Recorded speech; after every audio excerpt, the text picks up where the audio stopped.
Naging kontrobersyal ang pahayag ni Pangulong Marcos na alisin na ang system loss sa singil ng kuryente na ipinapasa sa mga consumers matapos pumalag ang chairman ng Meralco. Narito po ang aking report.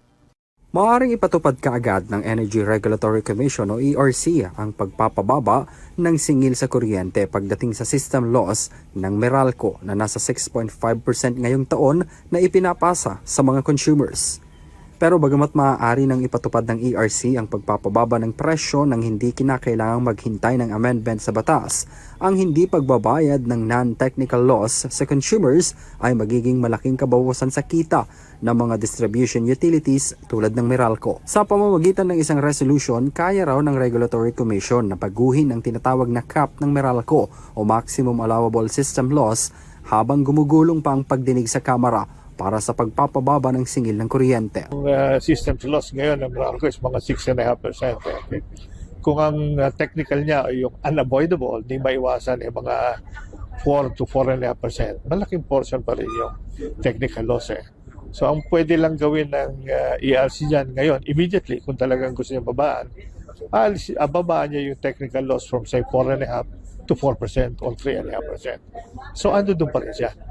Kung ano yung gaano kalaki yung mababawas, depende doon sa kung gaano kababa niya pwedeng ibaba yung cap. Yung tinatawag na cap system loss cap. Pero yung non-technical, yung avoidable, pwedeng sabihin niya ngayon, wala muna yan. Okay?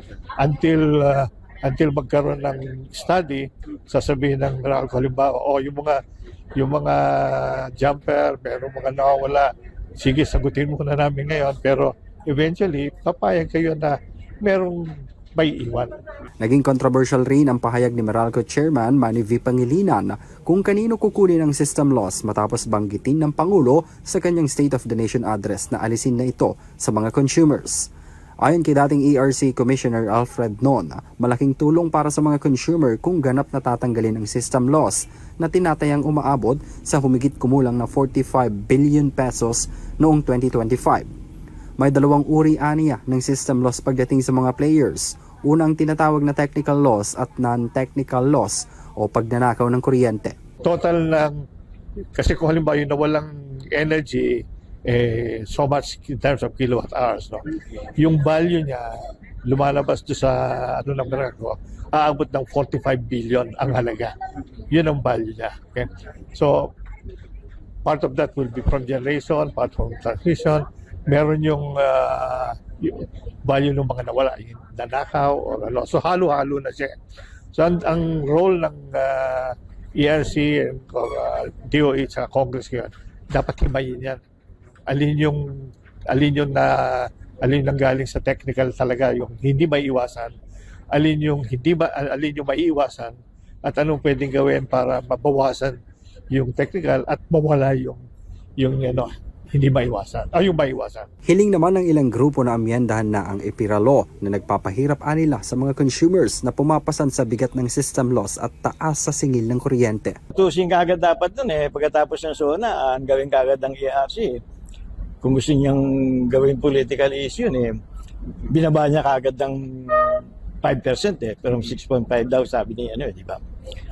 Para sa akin doon, kung may kapangyarihan pala yung ERC, para sa akin, hindi na kailangan pang hintayin pa nila yung takbo ng Congress. Dapat na rin anilang ilipat sa gobyerno ang paghawak sa singil ng kuryente para kahit papano ay kontrolado ang pagtaas nito na hindi lamang ang mga private companies ang nagbebenepisyo. Pero hindi ako naniniwala na it will be at least positive step yon, pero kailangan ayusin pa EPIRA Law. Kasi yung EPIRA Law, anti-consumer na anti-consumer. Ripan lang, di mabalik. Siyempre, ang aming laging pag yung utility monopoly at binigay mo sa private, laging embedded niche ang consumer. Lagi tayong kawawa doon. Kulang ani ang political will ng pamahalaan para manindigan laban sa malalaking kumpanya ng kuryente. Naging mainit din ang usapin matapos banggitin ng Pangulo ang ukol sa pag-aalis ng system loss. Ayon sa mga eksperto, mabilis lamang alisin ang probisyong ito sa teorya, ngunit nagiging usaping pampolitika na umano ito sa halip na purong ekonomiya dahil sa usapin ng cost recovery at operating expenses ng mga distribution utility. Para sa EuroTV News, ako si Henry Villa. Nicolas, sumasaludo sa bawat Pilipino.